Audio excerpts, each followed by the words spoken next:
Subscribe करें और bell दबाएं ताकि कोई खबर रह न जाए।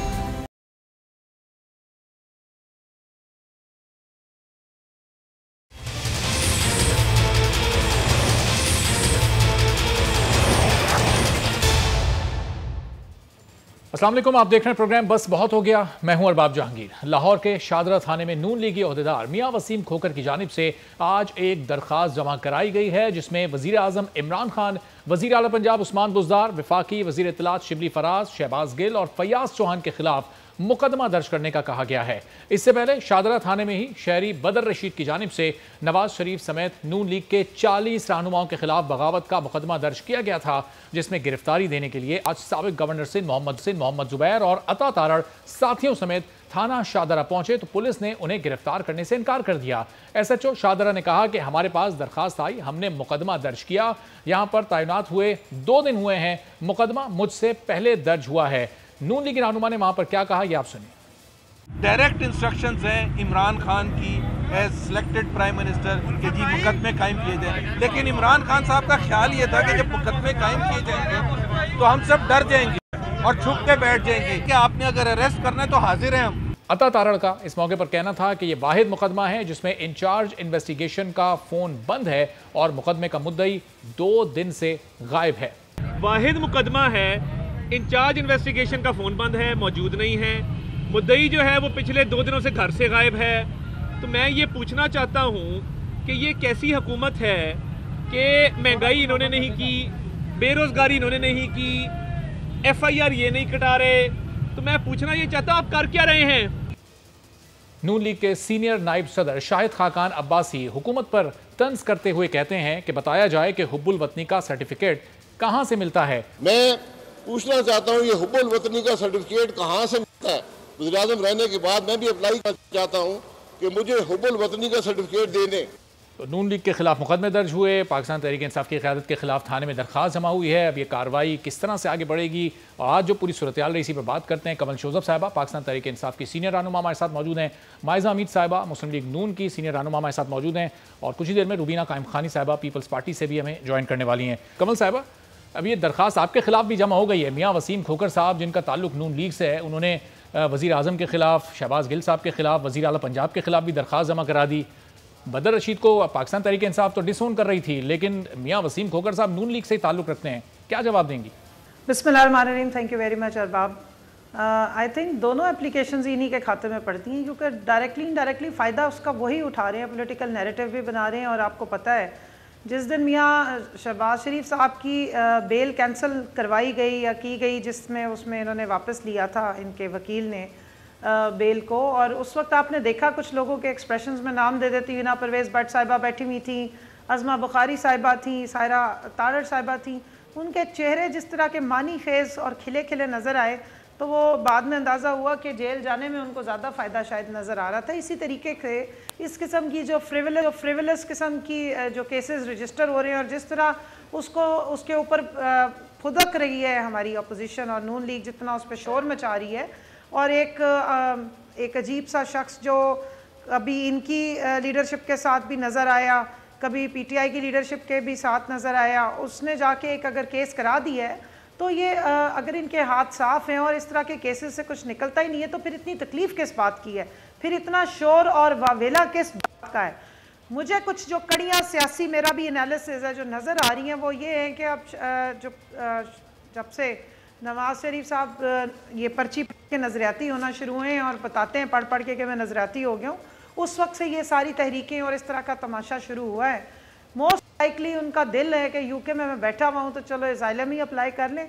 तो ये कड़ियाँ कुछ उस तरफ भी जा रही हैं। आप जरा इसको कमल साहबा, वो जो बदर रशीद साहब जिन्होंने ये मुकदमा दर्ज कराया था बगावत का, शोर वाला सीन वो तस्वीरों में तो नजर आए लेकिन पार्टी बैनर्स पर ही मौजूद थे। पार्टी बैनर्स तो पार्टी के ऑफिशियल्स होते हैं, वो UC चेयरमैन का इलेक्शन भी लड़ चुके पाकिस्तान तहरीक इंसाफ के टिकट पर, और उसके बावजूद पाकिस्तान तहरीक इंसाफ उन्हें डिसोन कर रही है।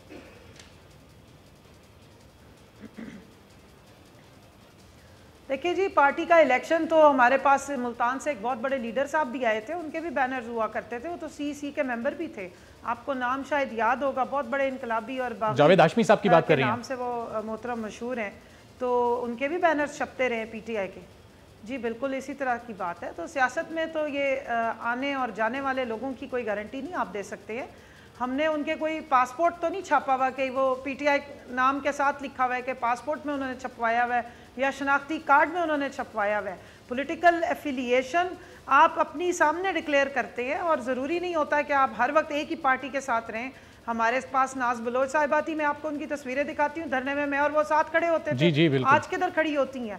उस वक्त वज़ीर आज़म इमरान खान साहब के सबसे ज़्यादा साथ खड़े होने वाली वही मोहतरमा है, उनकी तस्वीरें भी हैं।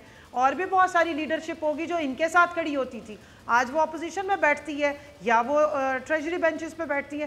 तो एक कारकुन को लेकर के पूरी पार्टी को रगड़ना, पूरी गवर्नमेंट को रगड़ना और वज़ीर आज़म को पकड़ के और रगड़ना शुरू कर दें, ये बिल्कुल एक प्लान्ड किस्म का काम है जो चल रहा है। और मैं समझती हूँ कि इसकी कड़ियां आप खुद निकालें। तो आप इसका मतलब बेहतर कमल साहिबा के माजी में बदर रशीद आपकी पार्टी के रहे हैं, आपसे पाकिस्तान तहरीक इंसाफ एफिलिएशन थी, चाहे इस वक्त आप ये कह रही हैं कि वो शायद हो सकता है उन्होंने वफादारी बदल ली हो, लेकिन माजी में आपकी पार्टी में रहे हैं।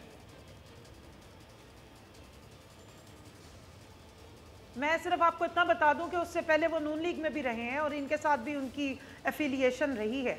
अगर तो यहाँ से कोई अली जैदी साहब चले गए होते, जुल्फी बुखारी साहब चले गए होते, हफीज़ शेख साहब इस वक्त गए हुए होते, असद उमर साहब जाके खड़े होके और ये FIR कटा के थे, तो फिर तो इनका शोर शराबा ववेला तिलमिलाहट घबराहट समझ आती थी। एक नामालूम शख्स जिसके बारे में मोस्टली लीडरशिप को शायद मालूम भी नहीं है, और जब हमारे पार्टी की सीनियर मोस्ट क़यादत डिनाई कर चुकी है, फिर उसको लेकर के इतना शोर मचाना। और ज़ुबैर साहब के तो क्या ही कहने हैं, पॉलिटिकल स्टंटिंग के लिए ही उनको तर्जुमान बनाया गया, कोई ऐसे तो नहीं उनको बिठा दिया गया। और मैं समझती हूँ कि मियाँ मोहम्मद नवाज शरीफ और उनकी बेटी मरियम साहिबा की तर्जुमानी आसान काम नहीं है, क्योंकि वो तो हर एक दिन के बाद कलाबाजी खाते हैं, उनका एक बयान दूसरे से नहीं कभी मिलता है। और यू टर्न्स क्या, पूरी नजरियात चेंज करने के वो मास्टर हैं। मोहतरमा फरमाया करती थी कि जरदारी को वोट डालो तो इमरान को जाएगा और इमरान को वोट डालो तो जरदारी को जाएगा। मोहतरम फरमाया करते थे नवाज शरीफ साहब के जरदारी और शिकारी और इस किस्म की बातें इन्होंने की कि वो सरे महल वाली, और कितना कुछ आप उठा के देख लीजिए। चलिए मैं वापस भी आता हूं जरा। आज वो नजरियाती हो गए हैं, मुकमुका की सियासत सामने तो कुछ का कुछ से मुताल्लिक जरा एक नोटिफिकेशन मेरे पास आया जी। ये कुछ दिनों में सारी बात समझ आ जाएगी कि बदर साहब को जो इतना बड़ा लीडर डिक्लेयर किया है वो समझ आ जाएगी कि किस कहां से वो ऑपरेट हो रही है। ठीक है, तो माहिजा साहबा, ये बदर रशीद माजी में मुस्लिम लीग नून में भी रहे हैं, और अगर एक आज़ाद हैसियत में उन्होंने जाके मुकदमा दर्ज करा दिया, तो फिर क्यों इतना परेशान हो रही है? मुस्लिम लीग नून के आला क़यादत आई, गिरफ्तारी पेश करने वहाँ पर चले गए। गिरफ्तार करने की ज़रूरत अगर पेश आएगी तो SHO खुद आ जाएगा उनके पास, आ जाता तारड़ साहब, ज़ुबैर साहब थाने ही तशरीफ़ ले गए। ऐसी भी क्या जल्दी गिरफ्तार होने की? बिस्मिल्लाहिर्रहमानिर्रहीम। बात यह है कि अगर इन्होंने हमें गद्दार डिक्लेयर करना ही है, और इनके तर्जुमान जो हैं कराए के वो भी बार बार गद्दार कह रहे हैं आके प्रेस टॉक्स पे भी, और जो इनका पुलिस का रवैया है ड्यूरिंग कोर्ट प्रोसीडिंग्स, और जो इनका थानों में रवैया है, या जो ये लोग हमारे कारकुनों के साथ करते हैं और हमारी लीडरशिप के साथ उनका बिहेवियर है, मेरा ख्याल है कि ये बेहतर ही है कि बंदा खुद ही थाने में जाके वो गिरफ्तारी दे दे। बिकॉज इस तरह के ड्रामे तो नहीं चलेंगे कि लोगों को डराया धमकाया जाए, उनको मारा जाए, उनको जो है धक्के दिए जाएं, और उनको कोर्ट में जो उनका राइट है जाने का वहाँ पे रोका जाए जाने से। तो ये तो एक फाशिस्ट हुकूमत करती है। और जो लोग डरते हैं मरियम साहिबा से, मियाँ मोहम्मद नवाज शरीफ साहब से और शहबाज शरीफ साहब के लोगों से और कारकुन से और उनकी स्ट्रीट पावर से, वो ऐसे काम करते हैं। और ऑब्वियसली ये जो बात कर रहे हैं आप नोटिफिकेशन की, और PTI के जो हैं ये कारकुन हैं या लीडर हैं जो जिनको ये डिनाई कर रहे हैं, बात तो ये है कि वो हैं इस वक्त तो ये उसी पार्टी के है ना। तो बात ये है कि अगर वो कराएंगे FIR तो हम और हमें गद्दार कहेंगे, तो फिर हमें किसी चीज़ का डर नहीं है। हमें ना FIRs का डर है, ना हमें पुलिस का डर है, ना हमें थानों का डर है, ना हमें नैब का डर है। हमारी सारी लीडरशिप नैब से होके वापस भी आ गई है और नैब को शर्मिंदगी का सामना भी करना है। भाई, जो मियाँ वसीम खोकर साहब ने दरखास्त जमा कराई है, ज़ाहिर है इनका भी ताल्लुक मुस्लिम लीग नून से है, तो फिर ये दरखास्त अब क्यों जमा कराई गई है? सिर्फ उस मुकदमे के जवाब में कि अब एक दरखास्त अगर आपके खिलाफ एक मुकदमा दर्ज हुआ तो अब आपने भी वज़ीर आज़म को, वज़ीर आला पंजाब को नामजद करना है किसी मुकदमे में? देखिए, इल्ज़ामात लगाते हैं, रोज़ शाम को बैठ जाते हैं इनके किराए के तर्जुमान, और वो आके हवा में बातें करते हैं, ना उनके पास कोई सबूत होता है, ना उनके पास कोई शवाहिद होते हैं। आके कह देते हैं जी वो कोई इंडियन एजेंट से मिले हैं, कोई कहता है, कोई कुछ कहते हैं, कोई कुछ कहते हैं। यहाँ पे जो है वो पूरी एक घंटे की प्रेस कॉन्फ्रेंस सुनने को मिलती है। उसके बाद जो है जब इनका किसी निजी चैनल पे जो है इनके फॉरेन मिनिस्टर को लिया जाता है और इनसे पूछा जाता है भाई वो जो आपने कहा था कि वो फॉरेन एजेंट को मिली हैं मोहतरमा मरियम साहिबा, तो और उनके वीज़े किसने जारी किए थे, तो वो आए बाय शाये करते हैं। वो कहते हैं मुझे पता ही नहीं था, मैं तो मुझे कोई इल्म ही नहीं है कि ऐसी कोई बात भी हुई हो, या मेरे तर्जमानों ने जो बात की है वो शायद उन्होंने अपनी मर्जी से की है। सो पार्टी में अगर कोऑर्डिनेशन नहीं है, या तो ये कहते हैं कि पार्टी में कोऑर्डिनेशन नहीं है, खुद अपनी हर कोई अपनी डगर पे चल रहा है, या फिर ये कहें और फिर इमरान खान साहब कन्वीनियंटली कह देते हैं जब भी कोई बड़ा सानिया हो या बड़ा ही कोई जो है ब्लंडर करे तो बड़ा कन्वीनियंटली ये जो यू टर्न की बात करी थी जो बड़ा मशहूर हुआ इमरान खान साहब की वजह से यू टर्न मशहूर हुआ कि जी हमें तो इस बात का नहीं है। वसीम खोकर साहब ने जो दरखास्त जमा कराई है, हमने तो आपने एक मिनट मुझे कंप्लीट कर लेने दें, हमने तो पूरी कैबिनेट को डांट दिया कि आप जो हैं झूठ बोल रहे हैं, आप झूठ क्यों बोल रहे हैं, आप ना इल्जाम लगाएं। हाँ, और खुद जो है बैड कॉप गुड कॉप खेलना शुरू कर दें। किस किस्म का मजाक है? आप एक खातून पे इतना घिनौना इल्जाम लगा रहे हैं, वो सियासी एक पॉलिटिकल पार्टी की हेड है, और आप बाद में जो है वो पीछे हट जाते हैं और कहते हैं हमें मालूम ही नहीं था। What kind of a joke is this? मकसद क्या है जो मियां वसीम खोकर साहब ने अभी ये दरखास्त जमा कराई है, ये किसने उनको हिदायत दी, किसके हिदायत पर उन्होंने जमा कराई, और फिर अब इससे मकसद क्या हासिल करना चाहती है मुस्लिम लीग नून? देखिए, अगर ये इल्ज़ाम की सियासत करना चाहते हैं और ये कर रहे हैं, अगर काश ये इस पे गवर्नेंस पे ज़्यादा ध्यान देते तो आज ये हालात ना होते जो आज हालात हैं। तो इनको फिर ऑब्वियसली हम जवाब तो देंगे ना, हम खामोश तो नहीं रहेंगे। अगर हम खामोश रहते हैं तो लोग समझेंगे ना कि हम गलत हैं या हमने कोई जवाब दिया आपने। ठीक है, चलें माज़ा साहब, रुबीना कायम खानी साहबा की तरफ जरा मैं चला जाऊँगा। आज बदर रशीद को जिस तरह पाकिस्तान तहरीक इंसाफ डिसोन कर रही है, तस्वीर लीडरशिप के साथ मौजूद हैं, ये बिल्कुल उन्हीं तस्वीरों की याद दिलाता है जैसे उज़ैर बलोच को पीपल्स पार्टी डिसोन किया करती थी, कायम अली शाह के साथ तस्वीर के बाद, फरियाल तालपुर साहिबा के साथ तस्वीर के बाद। तो कुछ वो तस्वीर आपको याद आई इनके डिसोन करने के बाद? ठीक है, मैं ये कहूँगी कि जिस तरह से कोई भी पिक्चर हो या इस तरह का एक सियासी जो भी बैकग्राउंड रखता है या सियासी जो भी एक वो उसका सियासत से ताल्लुक होता है किसी का भी, तो वो उसके साथ किसी की भी तस्वीर आ सकती है। देखिए, आपके माथे पे नहीं लिखा होता कि आप क्या हैं। जिस तरह से उज़ैर बलोच के बारे में हम कहते रहे हैं, एक सियासी लीडर होता है, वो सबकी सुनता है, सबसे मिल सकता है। उसके पास चूँकि हल्के में आपने देखा होगा कि हर तरह के वोटर्स आते हैं आपके पास, हर तरह के लोग मिलते हैं। तो ये चीज़ें किसी के साथ भी तस्वीर आना और फिर ये किसी के साथ मंसूब कर देना कि ताल्लुकात हैं या नहीं है और किस नौयत के हैं, ये तो मैं समझती हूँ इसकी मज़ीद तहकीकात हो सकती हैं। अदरवाइज एक पिक्चर पे इस तरह के र्यूमर आना, ये कहीं पे भी कोई भी सेंसिबल बात नहीं लगती कि मैं अभी अगर कहीं पे बाजार में हूँ या मैं हॉस्पिटल में हूँ या मुझे कोई लोग आके मिल लेते हैं, मैं एक पब्लिक फिगर हूँ, तो अगर वो मुझे सलाम दुआ करते हैं और कोई पिक्चर उतारी जाती है, तो ये मतलब इसका मतलब ये नहीं है कि उसके मेरे से बहुत अच्छे ताल्लुकात हो। वो आपसे सलाम भी करने आ सकते हैं, वो आपसे बात कोई भी सियासी उससे इशू पे भी बात कर सकते हैं। तो ये साहबा किसी के घर जाकर खाना खाने में, दावतों में साथ खाना खाने में और आसपास बैठने में बड़ा फ़र्क होता है, और सिर्फ मुलाकात करने और तस्वीर करने में दोनों बड़ी अलग अलग मामलात हैं। देखिए मैं अगर आप मुझसे पूछिए तो मुझे दिन में हज़ारों फ़ोन आते हैं कि हमें किसी से आपसे मिलना है, हमें आपसे मुलाकात करनी है, और अगर मैं किसी को टाइम दे देती हूँ वहाँ पे तस्वीर खींची जाती है, तो इट डजंट मीन के आप जो है वो मेरा उससे कोई ताल्लुक होगा या कोई ऐसी बात होगी। तो ये तो मतलब सेंसिबल बात ही ना, कोई सियासी लोग पब्लिक फिगर का क्या मतलब होता है कि मतलब आप कोई भी। चलें रुबीना साहब आपकी बात मैं आता हूँ जरा। कमल साहब, ये जो अब ये नोटिफिकेशन मेरे पास आ चुका है, इसमें बदर रशीद खान हीरा साहब इन्फॉर्मेशन सेक्रेटरी लगाए गए। इस वक्त हमारी स्क्रीन पर भी नोटिफिकेशन चल रहा है, तारीख है इसकी 13 मई 2020, और इंसाफ लेबर विंग नॉर्थ लाहौर की तरफ से जारी किया गया, जिसमें बदर हीरा साहब को इन्फॉर्मेशन सेक्रेटरी नामजद किया गया है। तो ये ऑफिशियल लेटर हेड है पाकिस्तान तहरीक इंसाफ का, जिस पे चौधरी शाहिद गुज्जर साहब जो जनरल सेक्रेटरी हैं लेबर विंग नॉर्थ लाहौर के, उनके साइन भी हैं। अब ज़ाहिर है उनकी मंजूरी से इनको लगाया गया है। अब तो इनका ताल्लुक इसी साल पाकिस्तान तहरीक इंसाफ से साबित हो जाता है।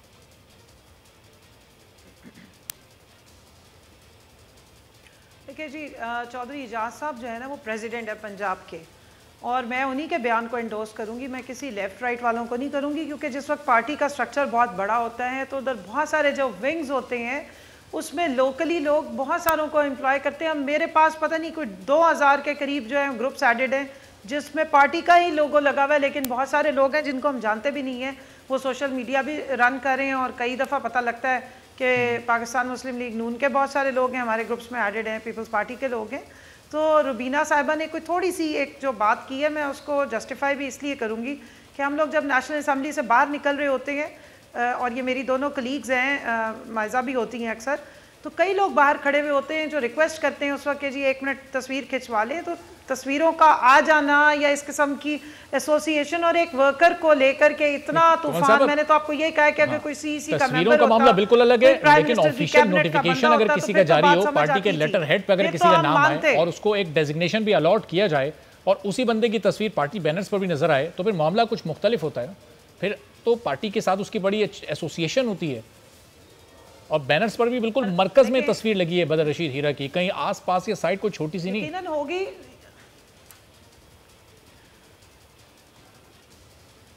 मैं आपको जरा एक अर्ज कर दूं, पॉलिटिकल कल्चर से शायद आप थोड़े से ना वाकिफ हैं। मेरे बहुत सारे मिलने वाले हैं जो मुख्तलिफ इलाकों में रहते हैं और वो अपने नाम के साथ मेरी तस्वीरें लगा के और हमारे पार्टी के लीडर की तस्वीरें लगा के बड़े बड़े बैनर मुख्तलिफ औकात में लगा के मुबारकें भी दे रहे होते हैं, और कई जगह पे अपनी तशहीर के लिए भी उन्होंने अपने बैनर्स लगाए होते हैं। तो बैनर को आप कभी ऑफिशियल नहीं काउंट कर सकते, बैनर तो कोई भी जाके लगवा सकता है।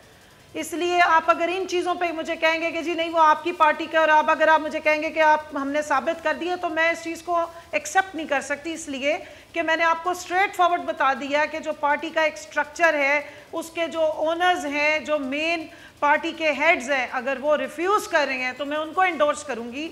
मैं इन छोटी छोटी चीज़ों को बिल्कुल एक्सेप्ट नहीं करूँगी। मेरा ताल्लुक अहमदपुर शर्किया से, मैं अभी वहाँ काफ़ी अरसे से गई नहीं हूँ, लेकिन मेरे बैनर कमल साहबा बैनर तस्वीरें ये मामला तो अलग है, लेकिन पार्टी के लेटर हेड पे अगर किसी का नाम मौजूद है, पार्टी के लेटर हेड को भी आप नहीं मानती हैं, उसको भी आप एंडोर्स नहीं कर रही। ये नोटिफिकेशन मैं आपको भिजवा देता हूँ, आप बोलें तो। अरबाब साहब, इससे ज़्यादा तो मैं यही कह सकती हूँ कि आप कोर्ट में ले जाके, नहीं मुझे भिजवाने की ज़रूरत नहीं, मैं आपको कहती हूँ आप इस तरह करें, इनकी मेंबरशिप की खातिर आप कोर्ट में इसकी जाके रिट पिटिशन कर दें और प्रूव करेंगे हाँ जी ये पीटीआई का ही मेंबर है। जब आपको पीटीआई के मेन लोग जो पंजाब के प्रेसिडेंट कह रहे हैं कि ये बंदा हमारा बंदा नहीं है, या ये हमारा ऑफिशियल मेंबर नहीं है, या वो इसके साथ किसी किस्म की एसोसिएशन को रिफ्यूज कर रहे हैं, तो मैं तो उसी को एंडोर्स करूंगी। अब आप 10 चीजें और भी मुझे बताएंगे तो मैंने रिफ्यूज ही करना है। मैं तो उसको बंदे को वैसे भी डायरेक्ट जानती नहीं हूँ, क्योंकि एक पार्टी में अगर 2 करोड़ 2.5 करोड़ 3 करोड़ के करीब उसके मेंबर्स हैं, उसके वर्कर्स हैं, तो हम हर बंदे की गारंटी नहीं दे सकते। हाँ, अगर हमारी कोई लीडरशिप में से उठकर गया होता तो आप फिर मेरे से इस किस्म की जिरा कर रहे होते तो मैं ज़रूर आपको जवाब देती। मैं ज़रा सा माइजा की जो 2-3 इन्होंने आर्ग्यूमेंट दिए थे, मैं उसको भी ज़रा रिस्पॉन्ड कर दूं। इन्होंने कहा जी कि ये हर दूसरे दिन इन्होंने इस किस्म की बातें की हुई हैं और हम तो तैयार हैं गिरफ्तारियों के लिए। आपके जो लीडर हैं सो कॉल्ड मियां मोहम्मद नवाज शरीफ साहब, जो कन्विक्टेड क्रिमिनल हैं, जो यहाँ पे अपनी सज़ा काट रहे थे, वो यहाँ से छुट्टी लेके कोर्ट्स को कहकर बताकर बीमारी का इलाज कराने गए थे, माशाल्लाह भले चंगे हो गए मौजाती तौर पे, तो वो गिरफ्तारी के लिए उनको कोर्ट्स बुला रही हैं। अगर किसी को कोई डर नहीं और इतने माशाल्लाह सारे ज़बरदस्त इनकलाबी हैं तो उनसे क्या वापस तशरीफ़ लाएँ और आके अपनी जो सज़ा है उसको पूरा करें, बाकियों को छोड़ दें।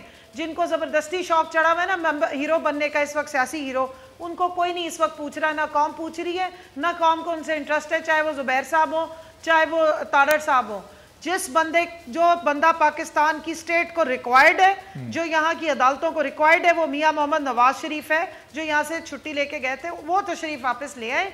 पता लग जाएगा कि कितने भी यहाँ 100 है और कितना तप्पड़ है और कितना बहादुरी है और कितने इनकलाबी है। और चलें माइजा साहिबा से इसका जवाब भी ले लेते हैं, उनके अंदर हिम्मत है। मैं सिर्फ इतनी बात करूंगी, इससे ज्यादा मैं कुछ जी। माइजा साहिबा, जैसे मोहम्मद जुबैर साहब अता तारड़ साहब गए अपनी गिरफ्तारी पेश करने के लिए, अब मियाँ साहब भी 1 घंटा 1.25 घंटा तकरीर कर रहे हैं, वॉक भी कर रहे हैं, रेस्टोरेंट्स में भी नजर आ रहे हैं, बज़ाहिर सेहतमंद दिखाई दे रहे हैं, तो क्या ये अच्छा हो वो भी वापस आएँ और इसी तरह से वो भी अपने आप को कानून के सामने पेश करें, अदालतों के सामने पेश करें जहाँ से वो छुट्टी लेके गए थे?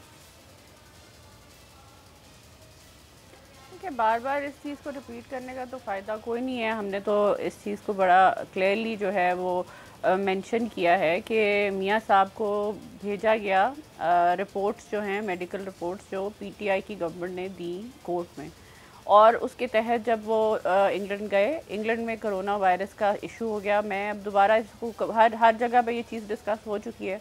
खैर वो वहाँ पे गए हैं, उनका जो है वो इलाज नहीं हो सका जब तक कोरोना वायरस का वहाँ पे जो है वबा जो है अभी भी काफ़ी ज़्यादा है। तो जब उनका इलाज हो जाएगा वो उनको डॉक्टर्स ट्रैवल करने का कहेंगे तो वो वापस आ जाएंगे। ये नहीं है कि उनका रिकॉर्ड नहीं है कि वो ना आए, वो पहले भी आए थे और ये वो अपनी बेटी के साथ आए थे और अब उन्होंने अपने आप को नैब के हवाले किया था। और शहबाज साहब 2 दफ़ा आ चुके हैं, एक दफ़ा नहीं, लेकिन मायजा साहब जैसे जब कभी नैब से इलाज मुकम्मल हो जाएगा तो वापस आ जाएंगे। एक बात जी, तो मैं इनसे रिक्वेस्ट करूंगी पीटीआई वालों से कि देखें, चीनी कमीशन है, उसकी रिपोर्ट आई है, उस पर टॉप पे नाम है जहांगीर तरीन साहब का। और मैंने तो सुना है जुल्फी बुखारी साहब भी आजकल कहीं भाग गए हैं, भगोड़े हुए हैं। तो ये और इमरान खान साहब ने खुद कैटेगोरिकली कहा हुआ है कि मेरे बड़े अच्छे साथी हैं और मेरे बड़े फेवरेट साथी हैं। तो जहांगीर तरीन साहब को बुला लें, एक एग्जाम्पल सेट करें और जो है वो कॉन्विक्ट उनको बुलाएं ना, उनसे इन्वेस्टिगेशन शुरू करें। Let them be an example, हम भी फॉलो करेंगे फिर। सही, लेकिन माहिर साहब अब जाहिर है इलाज कराने के बाद ही बिल्कुल वापस आए, अच्छी बात है, अब डॉक्टर इजाजत दें। जवाब दे दूं? जी कमल साहब मुझे 1 सेकंड सिर्फ दीजिए। जी आप बात कीजिए। जहांगीर तरीन साहब जो है जिस दिन भी कोर्ट्स को रिक्वायर्ड होंगे ना और कोर्ट्स उनको समन जारी करेंगी तो फिर पाकिस्तान की सारी मशीनरी जो है वो हरकत में आएगी। इस वक्त ना वो किसी कोर्ट से कन्विक्टेड क्रिमिनल है, ना वो सज़ा याफ्ता हैं और ना किसी कोर्ट को दरकार हैं। जिस दिन होंगे तो फिर उनका कंपैरिजन जो है वो एक कन्विक्टेड क्रिमिनल नवाज शरीफ से बनेगा। जुल्फी बुखारी साहब आपको मुबारक हो, माशाल्लाह आप फुप्पो बन गई हैं, तीसरे बेटे के बाप बने हैं, अपने बच्चे को देखने गए हुए, इंशाल्लाह जल्दी वापस आएंगे, कहीं नहीं भागे हुए।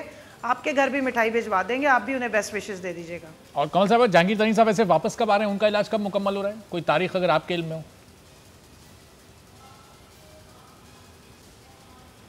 जिस दिन हाई कोर्ट, सुप्रीम कोर्ट या पाकिस्तान का कोई भी जो इदारा है वो उनको बुलाएगा कि आ जाए जनाब, आके अपनी एक्सप्लेनेशन दे, और अगर वो नहीं आएंगे तो जो लॉ कहेगा, रूल ऑफ लॉ, उसके मुताबिक, लोगों की विशेष पर तो नहीं चल सकते ना। पाकिस्तान के अंदर एक ये सबस जो किताब है इसको कॉन्स्टिट्यूशन कहते हैं और एक रूल्स हैं, रूल्स ऑफ बिजनेस हैं, आइन है, उसके मुताबिक स्टेट की मशीनरी रन होती है, लोगों की फरमाइशों पे नहीं होते। और इस आइन के मुताबिक और पाकिस्तान की सुप्रीम कोर्ट के मुताबिक मोहतरम नवाज शरीफ साहब एक कन्विक्टेड क्रिमिनल है जो अडयाला जेल में अपना जुर्म की सज़ा काट रहे थे और वो छुट्टी लेके गए हैं। तो 2 लोगों को बिल्कुल कंपैरिजन करने का इस वक्त हिसाब नहीं।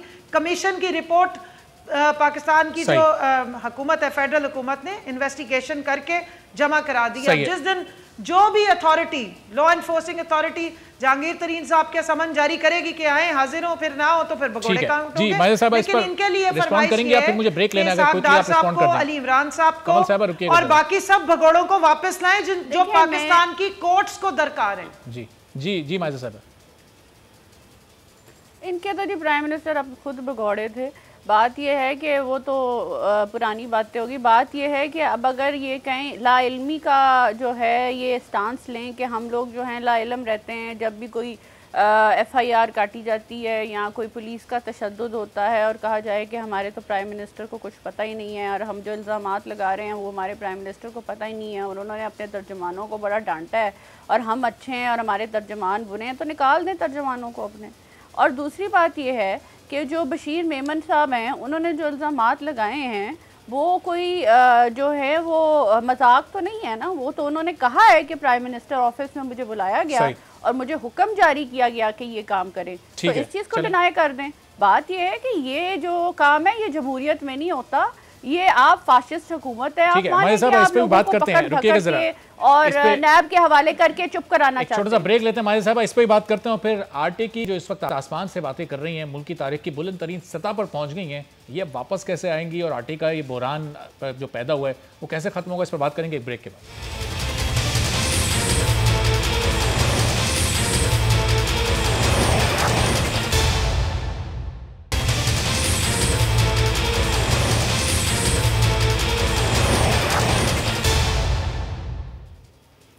प्रोग्राम में एक बार फिर आपको खुशामदीद कहेंगे। और पिछले साल शुरू होने वाला गंदम का बहरान इस साल मजीद शिद्दत इख्तियार कर गया है। मुल्क की तारीख में पहली मरतबा गंदम 2400 रुपए फी मन की बुलंदतरीन सतह पर पहुंच गई है, जिससे आटे का 20 किलो का थैला अब 1200 से बढ़कर 1500 रुपए में फरोख्त हो रहा है और मार्केट से गायब भी हो गया है। गुज़िश्ता साल दिसंबर के महीने में देसी गंदम 2000 रुपए फी मन तक की कीमत में फरोख्त होने लगी तो पूरे मुल्क में गंदम और आटे का संगीन बहरान पैदा हुआ था। मुल्क में गंदम बहरान के खदशे के बाइस ECC ने गंदम दरामद करने की मंजूरी दे दी थी और हुकूमत रूस से 1,80,000 मैट्रिक टन गंदम दरामद करेगी, जो हुकूमत की सतह पर दरामद की जाएगी। रूस से दरामद की जाने वाली गंदम पर तमाम ड्यूटीज और टैक्स नाफिज नहीं किया जाएगा। 4,30,000 मैट्रिक टन गंदम निजी शोबे के जरिए पहले ही दरामद की जा चुकी है, जबकि इस मुल्क में 50 लाख टन गंदम सरकारी ज़खायर में मौजूद है। दिसंबर 2020 के आखिर तक मजीद 1.1 मैट्रिक टन गंदम दरामद की जाने की तवक्को है और इस वक्त आटा मुल्क की तारीख की बुलंद तरीन सतह पर मौजूद है। कमल साहबा, ये भी ज़ाहिर है आटे की कीमत जो दीगर चीज़ें इस वक्त महंगी हो रही हैं, खासतौर पर आटे की अगर हम बात करें, ये कीमतें किस तरह से कंट्रोल होंगी? मुल्क की तारीख की बुलंद तरीन सतह पर ये कीमत पहुँच गई है, गरीब को आटा नहीं मिल रहा है तो 1500 रुपये का थैला इस वक्त दस्तियाब है। इस पर कोई काम कर रही है हुकूमत?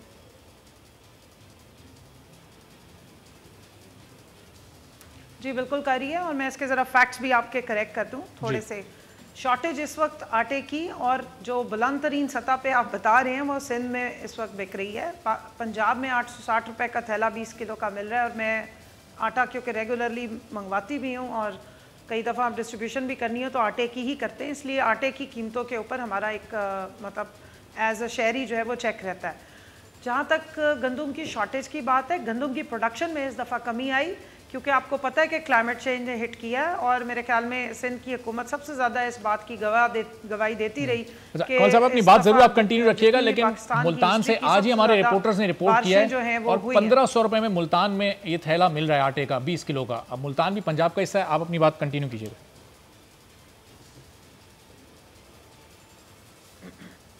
मेरा ताल्लुक अहमदपुर शर्किया से है जी, भावलपुर डिस्ट्रिक्ट की तहसील है और मुल्तान से सिर्फ 1.5 घंटे के फासले पे है और मेरी अपनी वहाँ पे ज़रूरी ज़मीनें हैं और गंदम हम उगाते हैं और कॉटन हम उगाते हैं, तो इसलिए मुझे भी वहाँ की फ़र्स्ट हैंड नॉलेज है और मैं भी आपको फैक्ट्स पे बात बता रही हूँ। अगर आप देसी गंदम या फ़ाइन आटे की बात करेंगे जो फ्लोर मिल्स प्राइवेटली बेचती हैं, मैं उसकी ज़िम्मेदारी नहीं उठा सकती, लेकिन जो हुकूमत आटा देती है या हुकूमत गंदम देती है फ्लोर मिल्स को और जो आटा वो 20 किलो थैले का देते हैं वो 860 रुपये उसकी कीमत है और वो 860 में ही अवेलेबल है।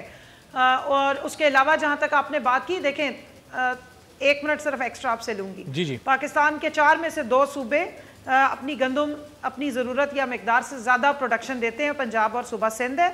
अगर टाइमली सूबा सिंध अपनी जो है वो गंदम रिलीज़ नहीं करता, दूसरा 20 अरब की हर साल अगर गंदम चोरी हो रही है और ये स्टेटेड है, अखबारों में कटिंग्स पड़ी हुई आप उठाएं, पिछले साल की भी देखें इस साल की भी देखें, 20-20 और 30-30 करोड़ की गंदम जो है अगर वो चूहे खा जाते हैं स्टोरेज में, तो मुझे ये बताइए कि वो फिर शॉर्टेज तो पूरे मुल्क में उसकी क्रिएट होनी है। बलोचिस्तान और KP तो ऑलरेडी शॉर्टेज का शिकार है और पंजाब उनको पूरा कर रहा है। सिंध अगर अपनी गवर्नमेंट ये गंदम नहीं इसलिए देता या उसकी ऑडिटिंग इसलिए नहीं करा रहा कि नैब का केस ना बन जाए, तो पंजाब उधर से सबको पूरे पाकिस्तान को कैसे पूरा करेगा? इसलिए आपको इंपोर्ट खोलनी पड़ रही है और जब शॉर्टेज का या कम प्रोडक्शन की मार्केट में हवा निकली, लोगों ने होर्डिंग करनी शुरू कर दी, जिसको ख़त्म करने के लिए तरीक़ेकार यही अपनाया गया कि फेडरल ने ये डिसाइड किया है कि वो इंपोर्ट करेंगे। लेकिन एक चीज़ और मैं बता दूँ, जहाँ तक इंतज़ामी अमूर है वो सूबों की अपनी जिम्मेदारी है, डिस्ट्रीब्यूशन और उसको मैनेजमेंट करना वो सूबों की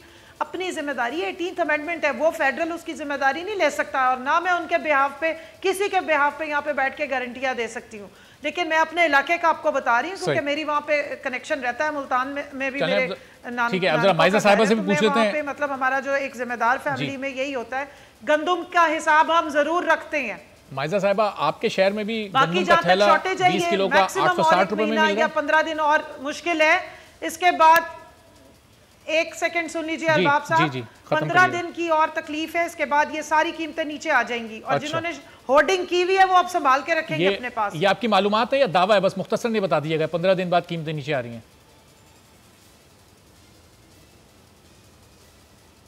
मालूमात के बाद दावा है। ठीक है जी। माइजा साहिबा, आपके शहर में भी 860 रुपए का ही थैला मिल रहा है आटे का? नहीं जी, 2500 रुपये आजकल कीमत है और ये ऑल टाइम हाई है और ये कभी पाकिस्तान की हिस्ट्री में नहीं हुआ कि इतनी ज़्यादा महंगी जो है वो गंदम बिके। 2500 रुपये का आटे का थैला। यहाँ मैं भी साउथ की हूँ और साउथ माजिद साहब 1500 रुपये जो हमारे पास रिपोर्ट हुई है, साउथ पंजाब में जो है जो बात कर रही है गंदम की कीमत बता रही है, बात ये है 2500 का थैला कौन सा स्टोर से लेती है माइजा? मैं बात कंप्लीट कर लूँ? जी जी कौन जी, से स्टोर से 2500 का थैला मिल रहा है? कमल साहब पूछेंगे कौन से स्टोर से 2500 का थैला लेती हैं? स्टोर बता दें हम ताकि उधर छापा मरवा सॉरी, दें। मैं अब सुन लेना, बात तो सुन लेना, एक मिनट देखिए। मैं 20 किलो की बात कर रही हूँ। 20 किलो का जो आटे का थैला है वो 1500 रुपये का बिक रहा है। और ये जो है मैं साउथ पंजाब की बात कर रही हूँ, हम भी साउथ पंजाब से और ये साउथ पंजाब की बार बार बात करती है। साउथ पंजाब का ही एरिया है जो एग्रीकल्चर का एरिया है। बात ये नहीं हो रही, बात ये हो रही है कि इनको ये कह रही हैं कि जो गंदम है वो सड़ रही है गोदामों में। हमारा इशू नहीं है कि गंदम सड़ रही है या चूहे खा रहे हैं, हमारा इशू ये नहीं है कि सूबों का ये इशू मसला है। हमारा इशू ये है कि पीटीआई ने ये वादा किया था कि आम इंसान को जो आम चीज़ें खाने पीने की हैं, जिसमें आटा जो है वो बेसिक ग़िज़ा है, वो सब सस्ते से सस्ते दामों में मिलेगी। ये काम बिल्कुल नहीं हो रहा। महंगाई जो है वो सर आसमानों को छू रही है और इसकी रेगुलेशन करना जो है वो काम है फेडरल गवर्नमेंट का, या प्राइम मिनिस्टर साहब भी एक्शन ले सकते हैं, चीफ मिनिस्टर साहब भी एक्शन ले सकते हैं। पहले भी हुकूमतें चलती रही हैं, पहले ऑल टाइम हाई इतना ज़्यादा आटा नहीं हुआ बहरहाल। लेकिन अगर अब ये पूछा जाए प्राइम मिनिस्टर साहब से माशाल्लाह से, तो वो कहेंगे जी मुझे तो इसका इल्म ही नहीं है कि आटा जो है वो इतना महंगा हो गया है, मुझे तो अभी पता चला टीवी से। तो ये चीजें जो है खत्म करें। काबीना इजलास में उन्होंने कीमतें कम करने से मुताल्लिक बात की है, गवर्नेंस पे अगर ने इसका इल्म है उन्हें। देखिए प्राइस रेगुलेटरी अथॉरिटीज होती हैं हर सूबे में। आप जाके वहाँ पे इंस्ट्रक्शंस जारी करें। आप प्राइम मिनिस्टर जाके एक एक जगह पे जाके देखें कि क्यों कीमतें इतनी बढ़ गई हैं। आज शुगर कमीशन की जो बात कर रही है, शुगर कमीशन का जो माफिया बना था, जिसके जहांगीर तरीन साहब अब भगौड़े बने हुए हैं, कल ऐसी एक और रिपोर्ट आएगी जिसके अंदर ऐसे नाम होंगे और लोग जो है वो कन्वीनियंस से भाग जाएंगे, क्योंकि इन्होंने पीपल्स पार्टी की हुकूमत है, यहाँ आटा गोदामों में भी है, वो जो चूहों ने आटा खाया। एक चीज कंप्लीट कर लेने दें मुझे, सिर्फ एक चीज जी मैं सिर्फ आपको एक चीज देखिए, इन्होंने जो है चीनी की कीमत 53 थी, अब 110 रुपये है। उसके बाद जो है 10 किलो का थैला 360 रुपीज़ का जो मिल रहा है आटे का, और मसूर की दाल जो है वो 113 रुपये की किलो थी, अब जो है 174 रुपीज़ की मिल रही है। दूध की कीमत 25% उसका इजाफा हुआ है, और अंडों की फीसद अंडे जो हैं वो 38% जो है बढ़ गए हैं। ये है जी आपका किचन का एक्सपेंस।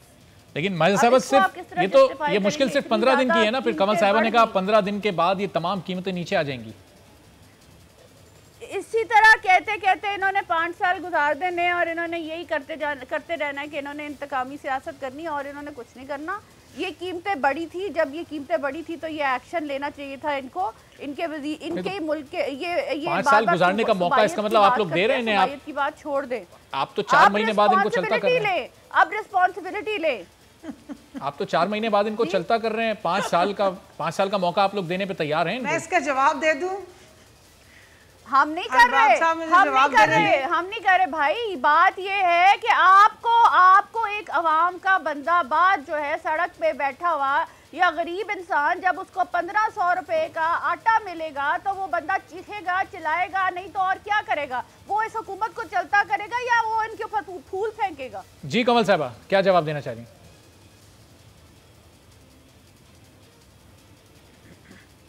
देखिए माइजा का तो बहुत शुक्रिया इनके ऑप्टिमिज्म का। इनको पता है कि ये 5 साल हुकूमत कहीं नहीं जा रही और अगले 5 साल भी इंशाल्लाह इसी हुकूमत के हैं।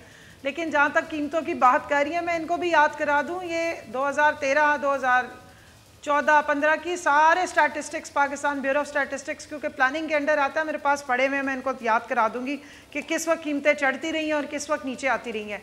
इस वक्त आप देखें पाकिस्तान में क्या पूरी दुनिया में सेंचुरी की फर्स्ट टाइम हुआ है कि कोरोना जैसी एक बीमारी आई और हमारे मुल्क में आपने वो मनाजर नहीं देखे कि जिसमें लोग स्टोर तोड़ के और जाके लूट खसूट करते रहे, जो आपने अमेरिका में भी देखे और यूरोप में भी होते देखे।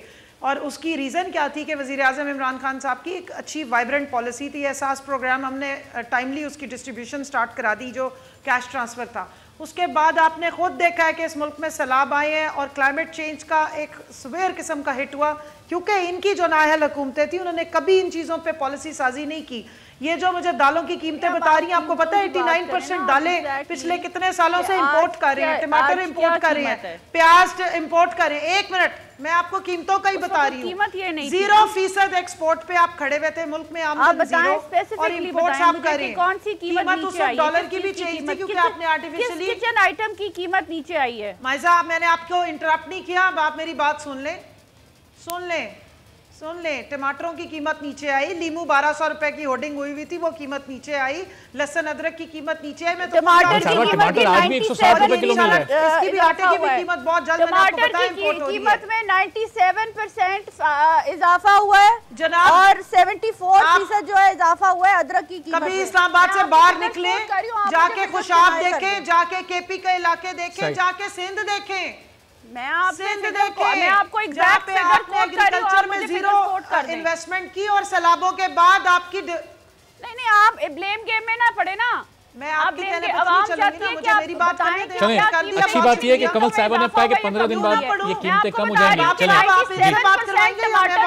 जी कमल साहिबा, कीमत में वक्त बिल्कुल खत्म हो गया, बताइएगा कमल साहिबा एक आखिरी जुमला। मैं सिर्फ इतना बता रही हूँ कि इनके सवाल करना तो बनता नहीं, क्योंकि इस मुल्क की तबाही की जो रीजन है वो ये है, इन्होंने एग्रीकल्चर पे जीरो इन्वेस्टमेंट की है। लेकिन हम कर रहे हैं और इंशाल्लाह ताला जो हमारे 5 साल कंप्लीट होंगे, हमारे पास बहुत कुछ होगा अपनी सक्सेस गिनवाने के लिए। इनकी तरह हम रोएंगे नहीं बैठ के। ठीक है, चलें, बहुत शुक्रिया, बहुत शुक्रिया कमल शोजब साहबा, माइजा अमीद साहबा हमारे साथ मौजूद थी। एक ब्रेक के बाद जब वापस आएंगे तो जीशान मर्चेंट साहब हमारे साथ मौजूद होंगे और FBR के ऑडिटर जनरल की जानिब से एक रिपोर्ट सामने आई है, उस रिपोर्ट पर बात होगी एक ब्रेक के।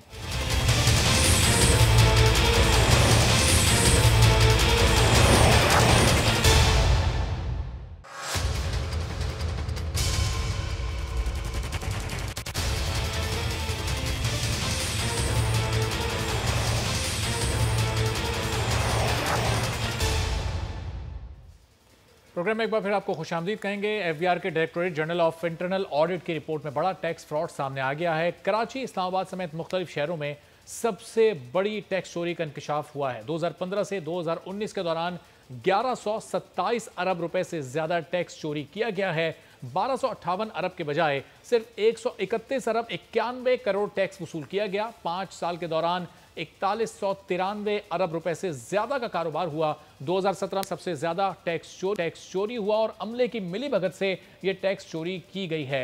IT विंग को फ्रॉड की रोकथाम के लिए सिस्टम बेहतर करने की हिदायत की गई है। FBR के ज़ेली इदारे प्राल से भी फ्रॉड और जाल साजी पर वजाहत तलब की गई है, जबकि जिम्मेदारी का तयन करके इदारे के मुलाजमीन और सुपरवाइजर्स के खिलाफ सख्त कार्रवाई की सिफारिश। कम आमदन और थोड़ा मुनाफा जाहिर किया गया है, जबकि इनकम टैक्स रिटर्न्स में भी आमदन छुपाई गई या जाहिर नहीं की गई। टैक्स चोरी के बड़े केसेस कराची, इस्लामाबाद और रावलपिंडी में सामने आए हैं। पेशावर और सक्खर में भी ये टैक्स चोरी किया गया। FBR स्कैंडल में मुलव्विस विद होल्डिंग एजेंट्स के खिलाफ कार्रवाई की सिफारिश की गई है, जबकि जिम्मेदारों पर डिफॉल्ट, सरचार्ज, पेनल्टी लगाने और रिकवरी की सिफारिश भी की गई है। अब इस बड़े फ्रॉड से इकोनॉमी पर क्या असर पड़ा है और टैक्स कलेक्शन की कमी की वजह, इसी पर बात करेंगे। माहिर टैक्स उमूर जीशान मर्चेंट साहब हमारे साथ मौजूद है। जीशान साहब, ये जो रिपोर्ट ये जारी की गई है, इसमें तो बहुत बड़ी टैक्स चोरी का इंकशाफ हुआ है। इससे मुल्क की इकोनॉमी पर फर्क पड़ा है और जो टैक्स की जो टारगेट्स रखे गए थे, टैक्स उतना कलेक्ट नहीं किया जा सका। क्या इसकी कमी की वजह भी यही है? बिस्मिल्लाहिर्रहमानिर्रहीम। देखिए ये जो अभी एक ऑडिटर जनरल साहब ने एक रिपोर्ट अपनी तरफ से अरसाल की है मेंबर IR ऑपरेशन को। इसमें इन्होंने एक खदशा जाहिर किया है कि तकरीबन 1250 अरब रुपए का जो है टैक्स विदहेल्ड किया गया है, लेकिन वो एक्सचेकर में जमा नहीं कराया गया है और इससे लोगों ने ना सिर्फ अपने प्रॉफिट्स को रिड्यूस किया है, बल्कि जो है ये उन्होंने कहा है कि ये उनके हिसाब से फेक ट्रांजैक्शन है। देखिए, इसमें अगर देखा जाए, इसको एक एनालिसिस किया जाए तो ये हम बात कर रहे हैं, इन्होंने बात की है सन 2014, 15, 16, 17, 18 और कुछ 19 का पीरियड भी इसमें इन्होंने शामिल किया है। अब सवाल ये पैदा होता है कि पहले के टाइम में, आज से कुछ साल पहले अगर आप चले जाएं तो उसमें होता ये था कि जो भी विद होल्डिंग एजेंट्स हैं उनकी जिम्मेदारी होती थी कि अगर वो कोई भी 10,000 रुपए से ज़्यादा की कोई भी ख़रीद करें तो उनको ना सिर्फ जो है क्रॉस चेक से पेमेंट करनी है, लेकिन अगर किसी भी एक वेंडर से साल की 25,000 रुपए से ज़्यादा का कोई भी परचेज करें तो उस पर उनको जो है 3.5% या 4.5% जो भी लॉ में रेट मुतय्यन किया गया था उन सालों के लिए, वो टैक्स काट कर जमा कराना होता था। लेकिन हमारे यहाँ जो एक अनफॉर्चुनेट हमारा जो डिलेमा रहा है वो ये रहा है कि कोई भी अपना टैक्स कटवाने के लिए टैक्स ट्रेडर जो है वो तैयार नहीं होता था। तो मजबूरन बहुत सारे केसेस में जो हमारे पास इसकी इंफॉर्मेशन भी मौजूद है और हम जानते भी हैं कि बहुत सारे केसेस में पहले जो है 999999 CNIC की जगह पे जितने CNIC के हिस्से थे उसको 9 से रिप्लेस किया जाता था, उस बंदे का नाम लिखा जाता था आगे, क्योंकि इंफॉर्मेशन जो विदहोल्डिंग एजेंट की दी जाती थी उसमें उसका CNIC, उसका नाम और अमाउंट कितना उसको पेमेंट किया और कितना टैक्स काटा है, ये चालान के 4 पोर्शंस होते थे। तो अब उसमें उसका चूंकि CNIC नहीं होता था तो उसकी जगह पे ये 9999 इस्तेमाल किया जाता था, नाम लिखा जाता था, पेमेंट का अमाउंट और पेमेंट टैक्स जमा करा दिया जाता था। अब अगर मैं इस लेटर को क्रिटिकली अगर पढ़ता हूँ या मैं एनालिसिस अगर FBR का साइड या एक कॉमन पर्सपेक्टिव लूँ तो ये इन्फॉर्मेशन इन्होंने ये फरमाया कि उन्होंने प्राल के इदारे से ली है। प्राल के इदारे से लेने का मकसद ये है कि या तो ये टैक्स जमा हुआ है और सही बंदे के नाम पे जमा नहीं हुआ, जिससे वो लोग जिनको रिटर्न जमा करानी चाहिए थी वो सिस्टम में नहीं आए। लेकिन अगर इसका फ्लिप साइड आप देखें तो फ्लिप साइड ये है कि जो ये टैक्स कटता है वो उन लोगों का फाइनल टैक्स होता है। तो ये कहना कि ये इतना बड़ा टैक्स जमा नहीं हुआ और इससे इकोनॉमी को बहुत बड़ा नुकसान हुआ है, ये जब तक इसकी प्रॉपर इन्वेस्टिगेशन नहीं होगी तब तक इसको कहना कबलस वक्त है। हाँ, ये ज़रूर है कि अब उन्होंने चूंकि एक सवाल रेस किया है तो उसको चेक ज़रूर होना चाहिए कि उसकी ऑथेंटिसिटी क्या होती है। आज की मैं आपको एग्जांपल बता दूं कि अब सिस्टम FBR का इस वक्त क्या है। अब इस वक्त FBR का सिस्टम ये है कि जिसको आप पेमेंट करते हैं और उसका चालान पेमेंट भी करते हैं तो जब तक उसका CPR क्रिएट होके पेमेंट नहीं होगा, विदहोल्डिंग स्टेटमेंट फाइल करना होता है, क्वार्टरली विदहोल्डिंग स्टेटमेंट। पहले 6 महीने में होता था, उससे पहले हर महीने होता था। तो वो स्टेटमेंट में उसका रिपोर्टिंग जो है उसको पॉसिबल नहीं है कि जब तक वो CPR ना उठ जाए। तो यकीनन पुराने सालों में ये एक क्वेश्चन ज़रूर रेज हो सकता है कि ये सवाल यहाँ पैदा हो सकता है कि जो 1100 अरब का ये शॉर्टफॉल इस रिपोर्ट के मुताबिक सामने आ रहा है, अब ये चोरी हुआ या फ्रॉड हुआ, क्या इतनी बड़ी चोरी होना FBR के सिस्टम में मुमकिन है? आपको ऐसा लगता है, फिजिबल है ये? मैं समझता हूँ कि ये फिगर मेरे ख्याल से ठीक नहीं है, क्योंकि इसकी वजह ये है कि जब आप इसको फर्दर स्क्रूटनाइज करेंगे या जब आप इसको एनालिसिस करेंगे तो यकीनन ये फिगर जो है बहुत कम हो जाएगी, क्योंकि टैक्स तो जमा हुआ है, जिसके नाम से जमा होना चाहिए था उसके नाम से जमा नहीं हुआ, लेकिन अलबत्ता टैक्स तो जमा हुआ है। तो उस पोजीशन को अगर आप सामने रखेंगे तो यकीनन ये फिगर जब इस पे आएंगे तो ये खासी कम हो जाएगी। अलबत्ता ये चीज़ ज़रूरी है देखना कि FBR को यहाँ पे अपनी इन्फोर्समेंट जो है उसको बढ़ाना होगा। FBR को जो चेक अब वो लगा रहे हैं, जिस राह पे इस वक्त अब वो गामजन है, ये शायद वो पहले करते तो हमारा टैक्स रेवेन्यू आज मज़ीद बढ़ चुका हुआ होता। और जो शॉर्टफॉल की बात कर रहे हैं 1200 अरब या 1100 अरब, मैं समझता हूँ ये इतना बड़ा शॉर्टफॉल नहीं है। सर तो यहाँ साहब, ये ऑडिटर जनरल को फिर ये नहीं चाहिए था कि पहले प्रॉपर इन्वेस्टिगेशन की जाती, चेक किया जाता, फाइनल फिगर सामने रखा जाता, जो फाइनल फिगर आ जाता फिर उसके बाद ऐसी रिपोर्ट मंजर आम पर लाई जाती? देखिए, ऑडिटर जनरल के पास मैंडेट जो है बड़ा लिमिटेड स्कोप होता है। ऑडिटर जनरल ये जो है ना, auditor internal director internal audit हैं जिन्होंने ये रिपोर्ट की है। अब डायरेक्टर इंटरनल ऑडिट के पास जो उनकी जुरिस्डिक्शन है वो बड़ी महदूद है। देखिए, ये जो डायरेक्टर इंटरनल ऑडिट जो है, इनके पास एक लिमिटेड जुरिस्डिक्शन होती है। इनके जुरिस्डिक्शन में जो इनका स्फीयर आता है कि वो जो इनके डिपार्टमेंट में जो कार्रवाई की है, जो काम किया है, जो परफॉर्मेंस की है, ये उसको चेक कर सकते हैं।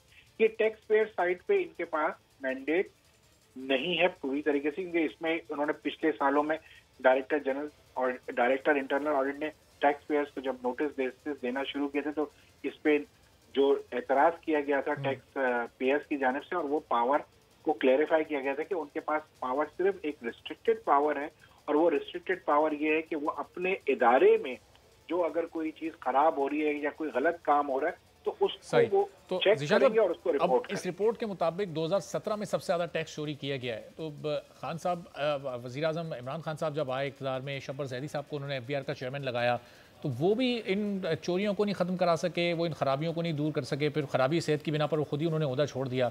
तो आपको लगता है कि हो सकता है यही उनके ओहदा छोड़ने की भी वजह हो कि ये चीज़ें उनके सामने आ रही हों और फिर वो नहीं ठीक कर पा रहे हों इन तमाम मामलात को? देखिए, मैं ये समझता हूँ कि पिछले 2 साल से जो है या 3 साल से अगर आप समझें कि जब से IRS की सिस्टम, जो एक IRS का सिस्टम इन्होंने इंट्रोड्यूस किया था सन 2014 के बाद से, उसमें काफ़ी इम्प्रूवमेंट आई है, ना सिर्फ टैक्स मॉनिटरिंग में बल्कि टैक्स कलेक्शन में भी काफ़ी इम्प्रूवमेंट्स आई हैं। और उसकी reason, one of the reason यही रही है कि इन्होंने इफेक्टिव कंट्रोल्स जो है वो उसका इतलाक़ किया है और उसको इंट्रोड्यूस किया है।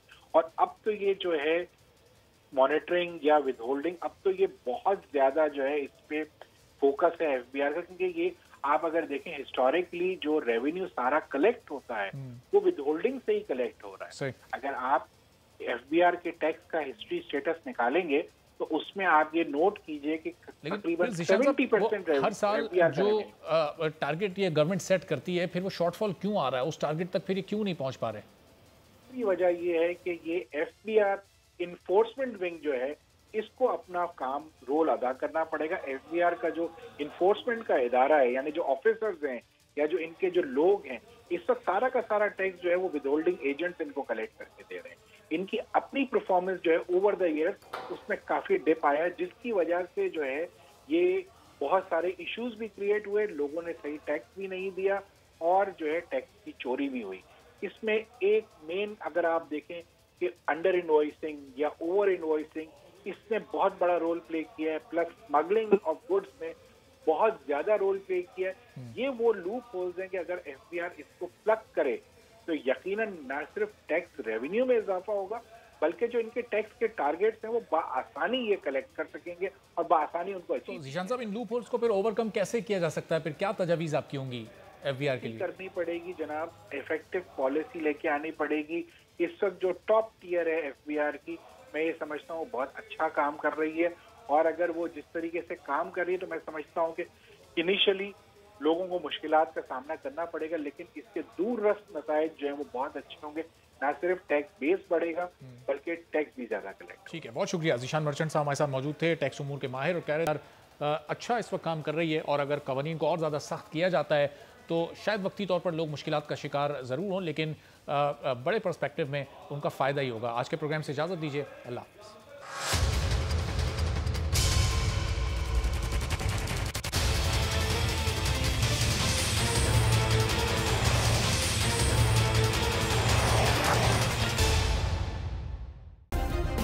सब्सक्राइब करें और बेल दबाएं ताकि कोई खबर रह न जाए।